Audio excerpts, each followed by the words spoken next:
오해하신 거예요.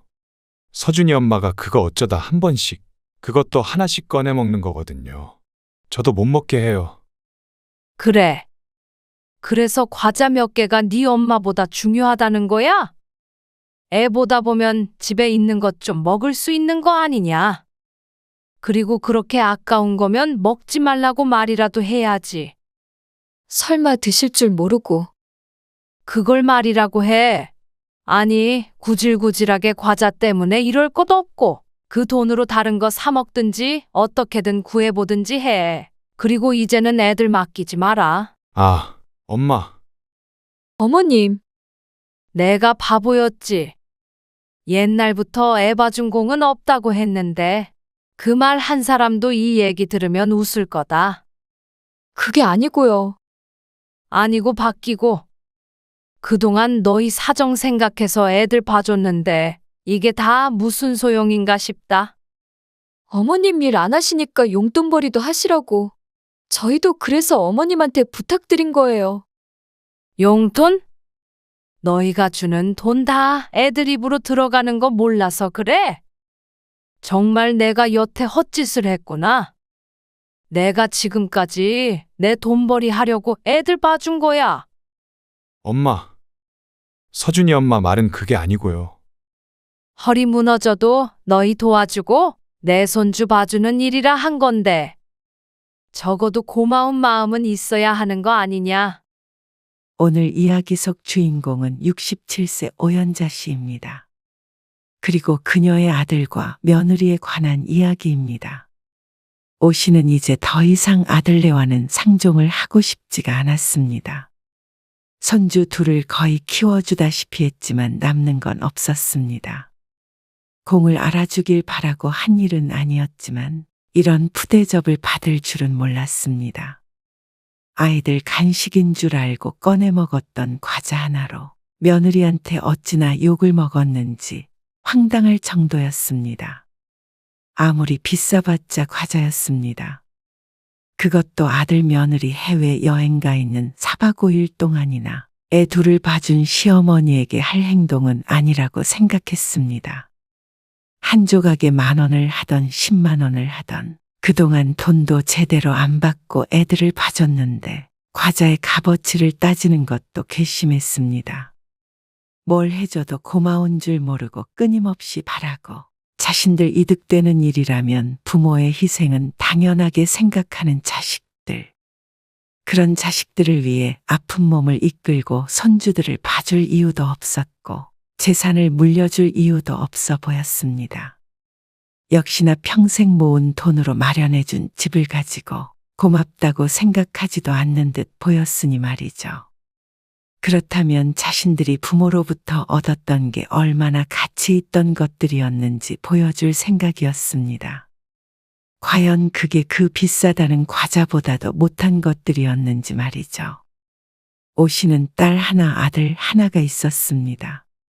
딸이 누나였는데 먼저 결혼시켰고 진작에 손주를 보았습니다. 지금은 벌써 초등학교에 입학했죠. 딸 부부는 맞벌이를 했는데 손녀딸을 키우며 대단히 고생을 많이 했습니다. 당시에는 너무 멀리 살기도 했고 딸 부부도 스스로 키우겠다고 해서 육아의 도움은 거의 못 줬습니다. 한 번씩 봐준다고 해도 딸이 거절했죠. 그렇다고 사이가 안 좋은 건 아니었고 가끔씩 딸네 가족이 내려오면 손녀딸과 즐거운 시간도 보내고 했습니다. 오 씨는 딸이 고생하는 걸 봤으니 안쓰럽기도 했고 참 대견하기도 했습니다. 그런데 아들이 결혼할 때는 조금 사정이 달랐습니다. 너희 아버지가 시골에서 불편해서 못 살겠다고 그러셔. 아, 그래서 다시 오시게요? 아들의 목소리에서 당황스러움이 묻어났습니다.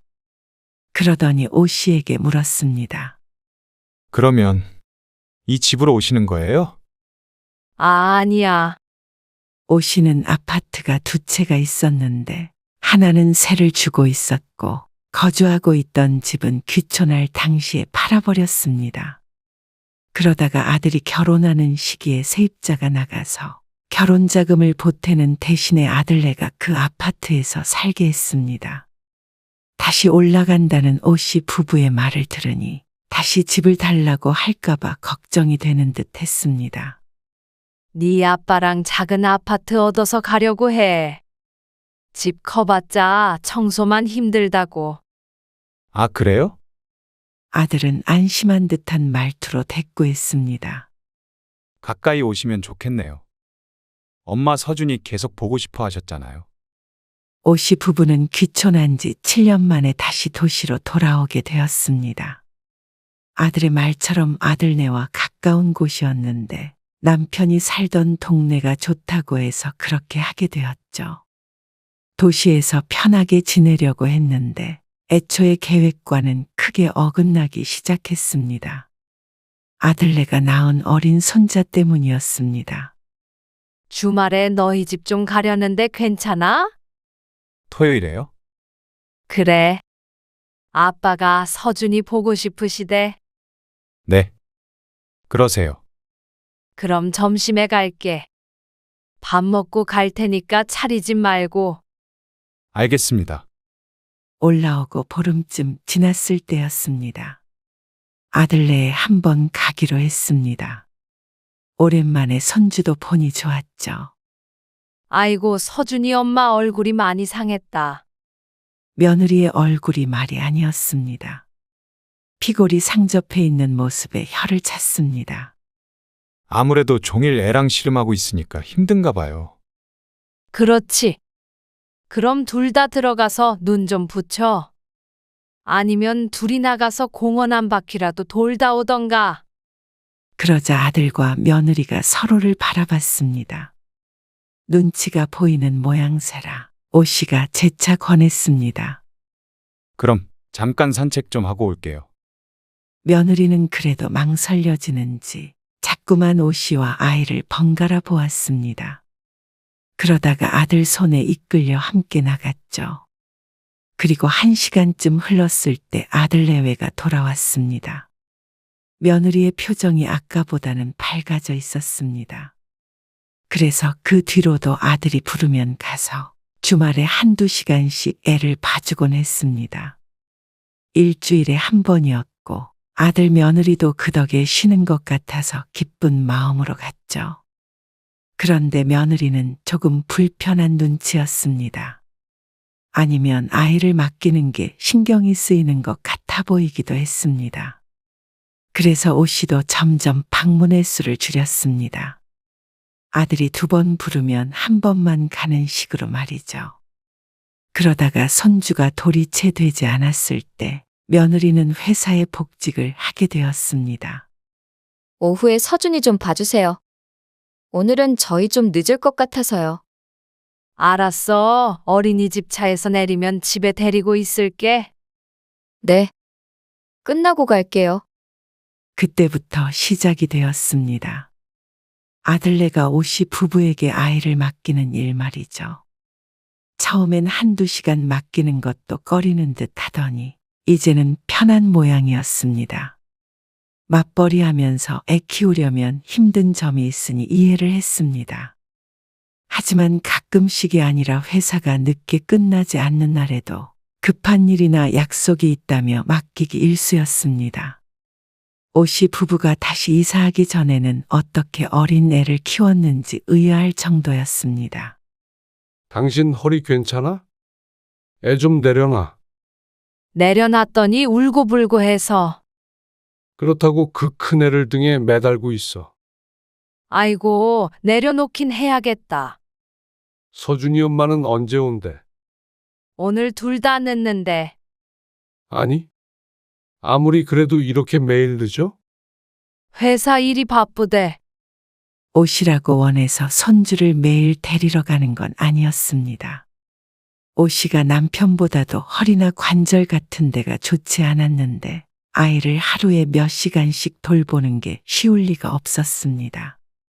오씨의 딸도 거의 울면서 아이를 키웠고 며느리도 어린 손주를 하나 보며 헬쑥해졌으니 더 나이 든 오씨에게 고된 일이라는 게 당연했죠. 그래서 어느 날은 오씨가 아들에게 넌지시 얘기했습니다. 급할 때만 맡기고 어지간하면 너희가 보는 게 좋을 것 같아. 갑자기. 왜요? 점점 아이를 맡기는 일이 잦아지자 아들에게 말을 할 수밖에 없었습니다. 그런데 며느리가 하는 얘기가 조금 황당했습니다. 어머님, 손주 보는 거 좋아하시잖아요. 그리고 이어지는 행복하시잖아요. 라는 아들의 말에 말문이 잠시 막혔습니다. 내가 보고 싶을 때 보러 가는 것과 맡아서 돌봐주는 건 같을 수가 없었습니다. 하지만 아들 며느리는 그 두 가지를 같은 선상 위에 두었습니다. 그래서 당연히 오 씨가 좋아할 거라고 생각한 것이었습니다. 그 때문에 오 씨 부부와 아들내외에 작은 갈등이 있었습니다. 아들내는 맡기던 아이를 이제 눈치 보며 맡겨야 하니 기분이 상한 듯 보였고, 오 씨는 나이 든 부모가 힘들 거라는 생각은 전혀 안 하는 자식에게 좀 실망을 하게 되었죠. 그런데 첫째가 두 돌을 넘기고 이제 좀 컸다 싶으니까 아들에게 둘째가 생겼습니다. 그 말에 기쁘긴 했지만 한편으로는 걱정되는 일이 많았습니다. 그리고 괜한 기우가 아니었던 듯 둘째를 낳고서는 오 씨가 가장 힘들어졌습니다. 출산 후에 또 휴직을 하고 아이를 보던 며느리가 체력이 축나서 그런지 병원에 다닌다는 소리를 듣게 되었습니다. 시부모로서 들여다보지 않을 수가 없었습니다. 또 몇 달 뒤면 복직도 해야 하고 그런데 이래저래 걱정이네요. 아들의 말에 오 씨는 무거운 숨을 내뱉었습니다. 아들이 하는 말이 뜻하는 게 명확했습니다. 그리고 어느 정도 생각은 하고 찾아간 것이었습니다. 사돈 내는 오 씨 부부가 귀촌했던 시골보다도 훨씬 먼 곳에 있어서 도움을 받을 상황도 아니었습니다. 어머님, 애들 좀 맡길게요. 이제는 하나가 아니라 둘이었습니다. 그전에는 전화를 해서 부탁을 하면 봐줬는데 이제는 아예 주중에는 4시부터 7시까지 시간을 정해서 봐주기로 했습니다. 둘을 돌보는 건 힘들 거라면서 아들내는 오 씨에게 매달 돈을 주겠다고 했습니다. 아무래도 남편이 못마땅해 하는 걸 알아서 그런 듯 했습니다.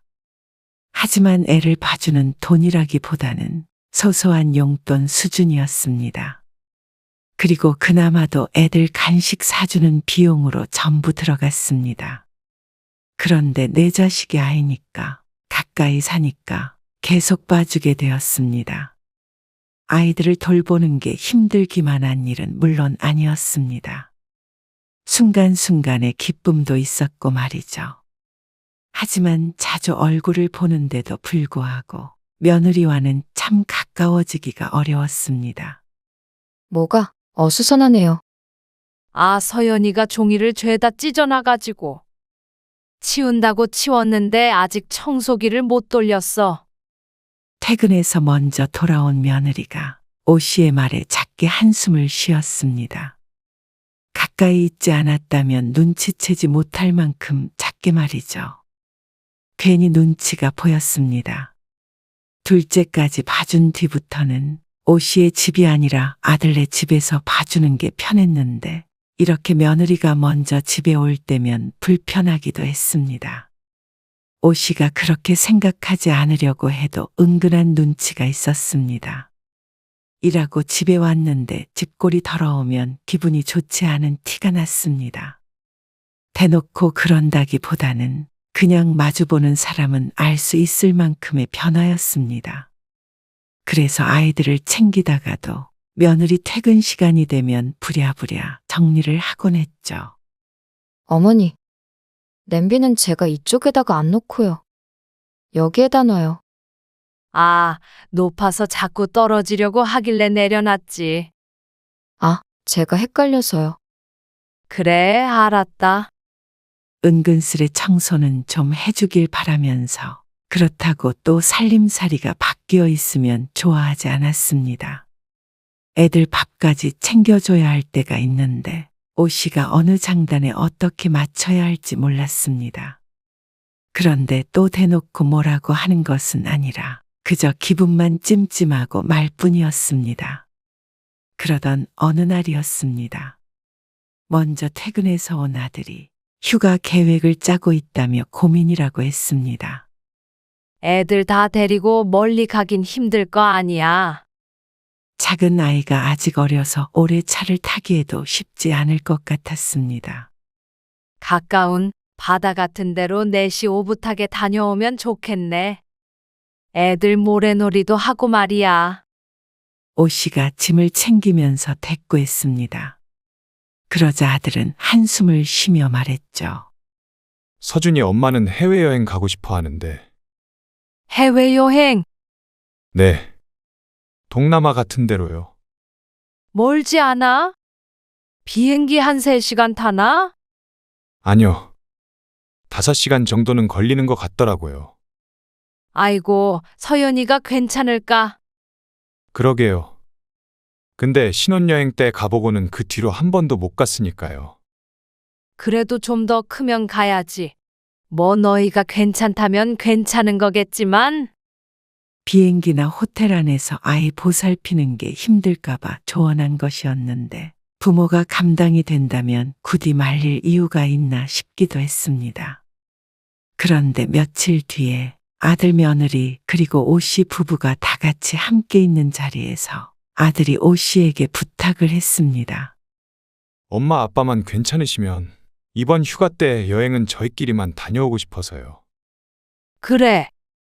너희끼리 다녀와. 어차피 휴가에 어딜 가든 따라갈 생각은 없었습니다. 오 씨 부부도 더운 여름에 땀 흘리며 돌아다니는 걸 좋아하는 성격도 아니었고 말이죠. 하지만 아들이 말한 저희라는 것이 아이들을 포함한 것이 아니었습니다. 아들과 며느리 단 둘이서 가겠다는 말이었습니다. 그러면 애들은? 엄마 아빠가 좀 봐주실 수 있으세요? 그래서 엄마 아빠만 괜찮다면 이라는 말을 한 것이었습니다. 얼마나 갔다 올 거길래? 4박 5일 생각하고 있어요.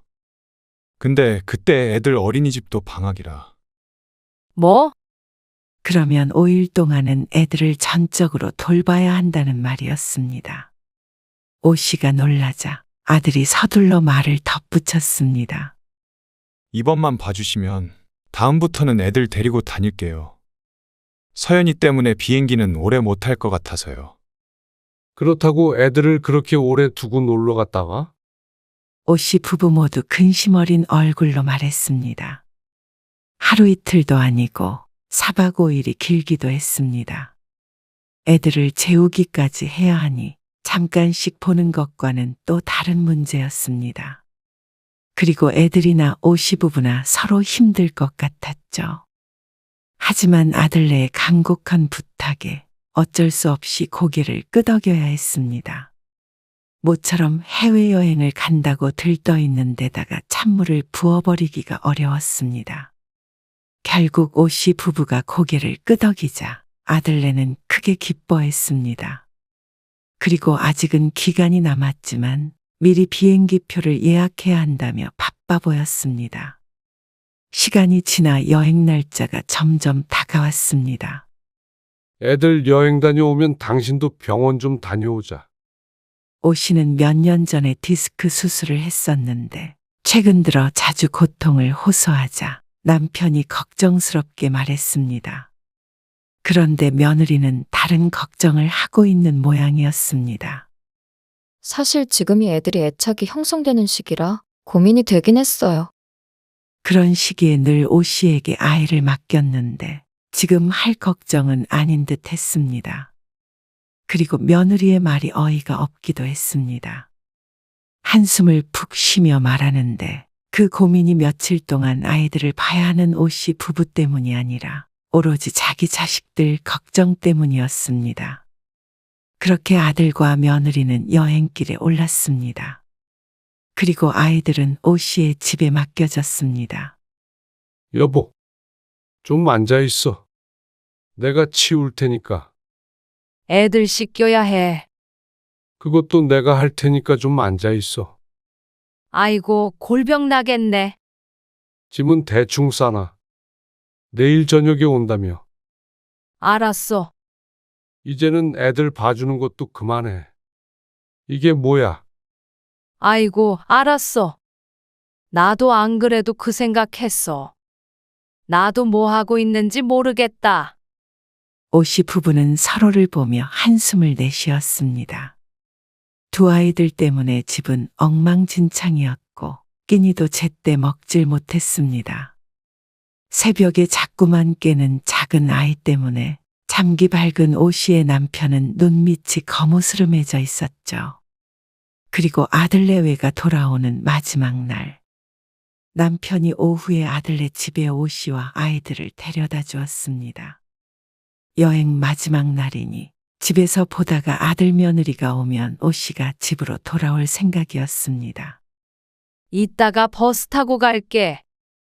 아이 전화해. 남편이 돌아가고 오씨는 아들네 집에서 애들을 보살폈습니다. 며칠 비워진 집도 환기도 시키고 지저분해 보이는 것들도 좀 치웠습니다. 아이고, 간식이 다 떨어졌나 보다. 늘 찬장에 간식이 떨어지지 않게 하는데 하필 그날 딱 떨어진 모양이었습니다. 큰애는 과자를 달라며 떼를 썼습니다. 뭐라도 있나 싶어서 오씨가 찬장을 뒤졌습니다. 여기저기 열어보자 손이 잘 안 닿는 찬장에 웬 과자 상자가 있었습니다. 이게 왜 여기 있어? 오씨가 상자를 꺼내서 열어보자 먹음직스럽게 생긴 과자가 보였습니다. 상자 안에 하나씩 들어가 있는 게 예쁘기도 했습니다. 이거는 우리 서준이 건가 보다. 오씨가 사둔 것은 아니었습니다. 형형색색의 과자는 아마 큰 손주 것 같았죠. 하나를 꺼내서 아이에게 주자 금방 떼쓰던 것을 멈췄습니다. 그리고 하나를 더 꺼내서 오씨가 입 안으로 넣었습니다. 어? 맛있다. 입 안에서 사르르 녹는 게 마트에서 파는 일반적인 과자와는 다른 것 같았습니다. 과자 이름이 뭔가 싶어서 상자를 이리저리 보았는데 죄다 영어만 적혀 있었습니다. 상자 안에는 과자가 20개도 안 되어 보였습니다. 살쪄서 더 먹으면 안 되는데 자꾸만 손이 가네. 오씨가 3개를 더 먹었고 하나 더 꺼내서 손주에게 주었습니다. 이제 안 돼. 이빨 썩어. 이제 상자엔 과자가 3개 남아 있었습니다. 다음에 엄마한테 또 달라고 그래. 알았지? 그리고 있던 자리가 아닌 원래 간식을 넣어놓는 찬장에다가 두었습니다. 그래도 달달한 것을 먹으니 좀 살 것 같았습니다. 며칠 동안 너무 고된 하루하루를 보냈는데 마지막 날이라고 생각하니 조금 서운한 것 같기도 했죠. 1시간쯤 있자 아들과 며느리가 큰 가방을 끌고 들어왔습니다. 왔니? 네. 별일 없으셨어요? 별일 없었지. 피곤해 보인다. 말도 마세요. 아들이 고개를 절레절레 저었습니다. 그리고 양손에 바리바리 든 것들을 거실 바닥에 내려놓았습니다. 그래도 좋았어요. 지쳐 보이는 와중에 얼굴은 웃음꽃이 피었습니다. 오씨는 어제 저녁엔 허리가 아파서 제대로 잠도 못 잤는데 그래도 아들 낳아도 좋은 시간을 보냈다니 다행이었습니다. 오씨가 혹시 기념품이라도 사왔나 싶어서 쇼핑백들을 기웃거렸습니다. 그러자 아들이 말했습니다. 아, 엄마 아빠 거 뭐라도 사올 걸 그랬나 봐요. 그러자 머쓱해진 오씨가 고개를 저었습니다. 사오긴 뭘 사와?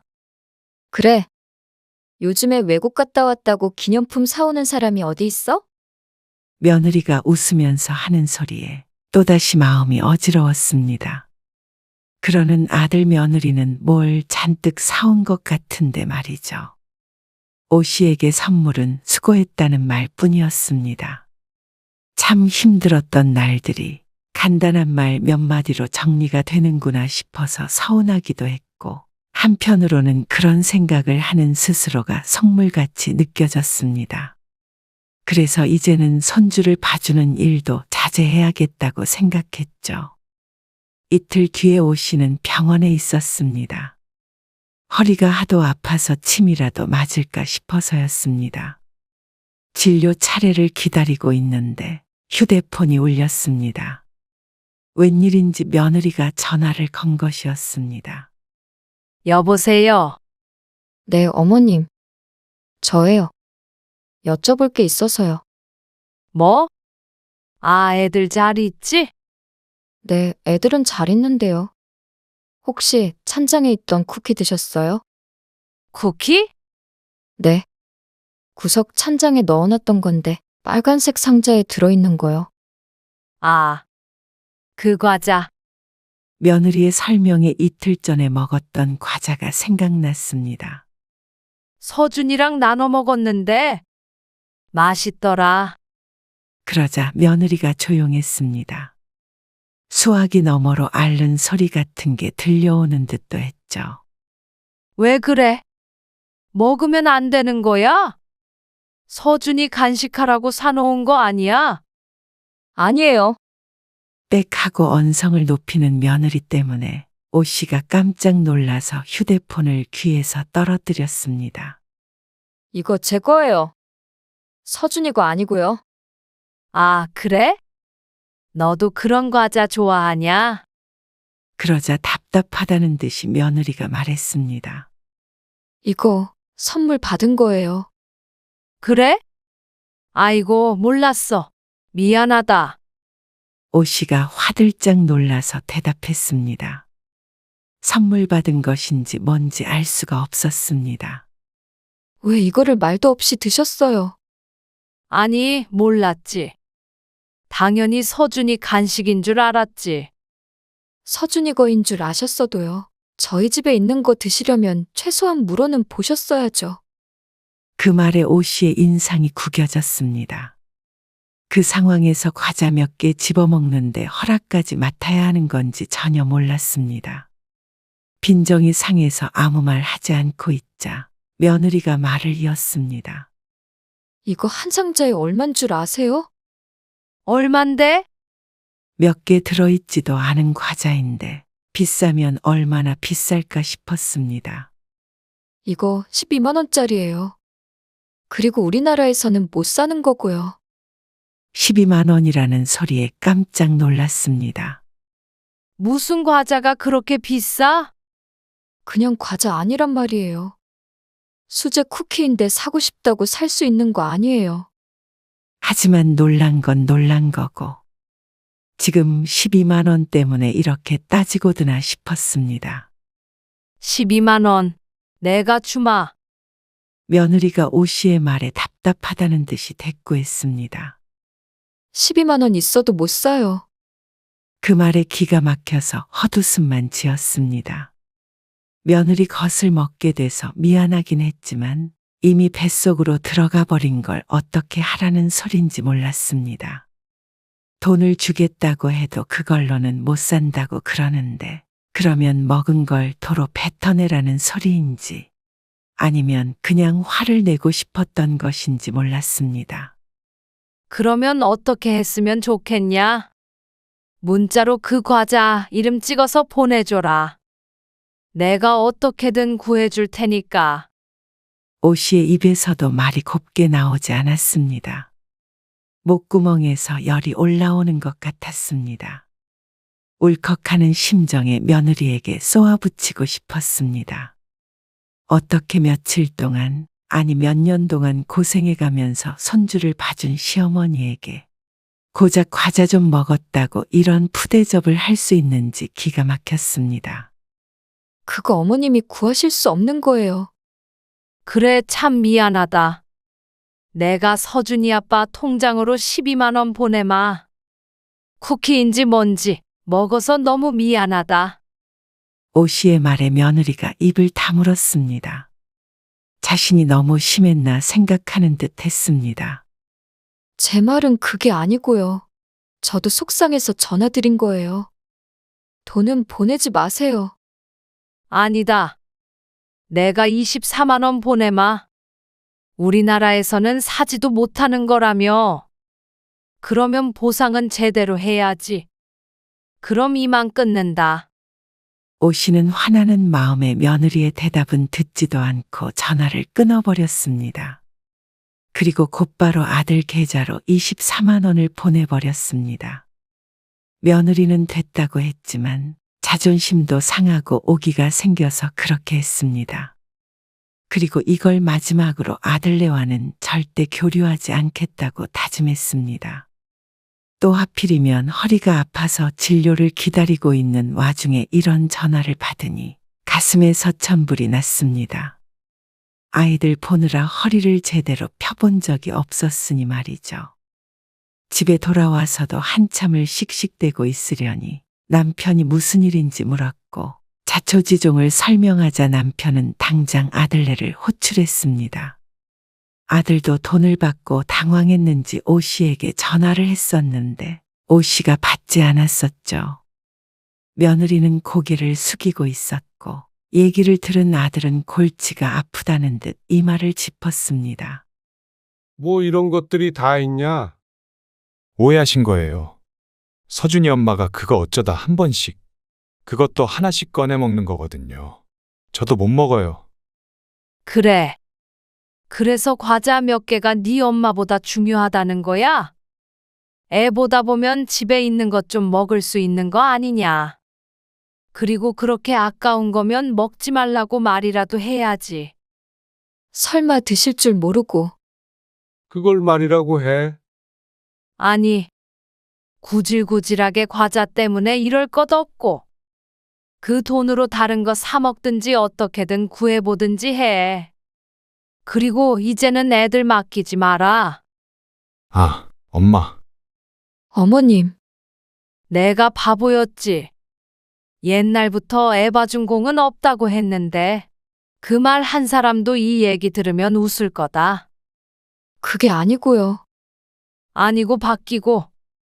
그동안 너희 사정 생각해서 애들 봐줬는데, 이게 다 무슨 소용인가 싶다. 그러자 며느리도 나름대로 억울한 듯 했습니다. 어머님 일 안 하시니까 용돈벌이도 하시라고. 저희도 그래서 어머님한테 부탁드린 거예요.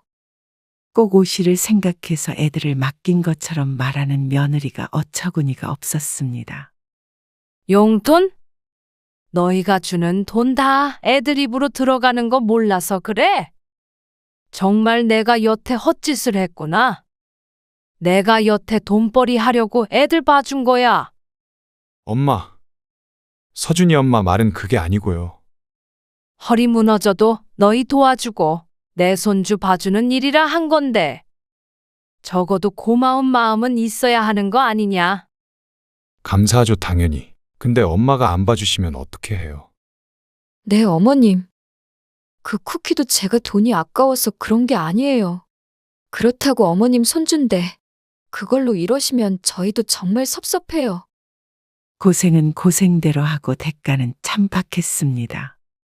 돈을 바란 것도 아니었고 대단한 대접을 바란 것도 아니었습니다. 그런데 이렇게 자기밖에 모르는 것들인지 몰랐습니다. 황당해서 웃음이 나올 지경이었습니다. 어디에다가 말하면 거짓말이라고 할 것 같았습니다. 아무리 비싸도 과자 좀 먹었다고 득달같이 전화해서 따지는 며느리를 보자 아들도 손주들도 꼴보기 싫었습니다. 다 똑같았습니다. 결국엔 부모 등골 빼먹고 나중에는 나 몰라라 자기들밖에 안 챙길 것들이었습니다. 아니, 내가 보기엔 너희가 우리에게 받은 것들보다 그놈의 과자가 더 중요한 것 같다. 받은 거요? 자신들이 뭘 받았냐는 듯한 표정이었습니다. 너희 집은 내가 내일 부동산에 내놓을 거야. 그 말이 끝나기가 무섭게 아들 며느리가 경악을 했습니다. 오 씨를 불러대며 목소리를 높였습니다. 조용히 못해? 듣고 있던 남편이 나무랐습니다. 너희는 불만 가질 자격 없어. 그래. 집이나 애들 봐준 거 다 합쳐서 너희가 받은 게 더 가치가 있던 건지. 아니면 그 12만 원짜리 과자가 더 가치 있던 건지 한번 셈해보자. 그러고는 아들 며느리를 쫓아내 버렸습니다. 어린 손주들이 마음 쓰였지만 아이들을 키우는 건 온전히 부모가 할 일이었습니다. 그걸 내 자식 덜 힘들게 한다고 도와줬던 오씨 부부가 어리석었습니다. 서로 피해자만 된 꼴이었습니다. 오씨는 정말로 다음날 집을 내놨습니다. 그리고 3개월 만에 아파트가 팔렸는데 그 사이에 아들 며느리가 찾아와서 읍소했습니다. 제발 마음을 돌려달라면서 애를 안 봐줘도 되니 집은 그대로 두라고 했습니다. 이제서야 자신들이 뭘 잊고 있었는지 깨달았다고 했습니다. 하지만 아들 며느리가 잊었던 것은 진명에 같은 것이 아니었습니다. 부모에 대한 공경을 잊었고 지금도 전혀 깨달은 것 같지 않았습니다. 자신 것이라고 생각했던 걸 잃게 되는 두려움 때문에 용서를 구하는 것처럼 보였습니다. 그게 아니라고 하더라도 오씨는 되돌릴 마음이 없었습니다. 자식이 하는 말에 휘둘리고 상처받는 건 지금까지로도 충분했습니다. 앞으로는 차라리 손주도 안 보고 지내는 게 나았습니다. 그러면 허리도 더 아플 일 없었고 육아만 안 해도 10년은 더 건강하게 살 것 같았습니다. 물론 자식이 석석이지 않으니 정신도 더 건강할 테고 말이죠. 그렇게 오씨 부부는 아들 며느리와의 교류를 끊어버렸습니다. 집은 팔았고 아들네는 이사를 나갔습니다. 그 뒤로도 마음을 돌릴까 싶어 아들이 연락을 해왔지만 오씨는 받지 않았습니다.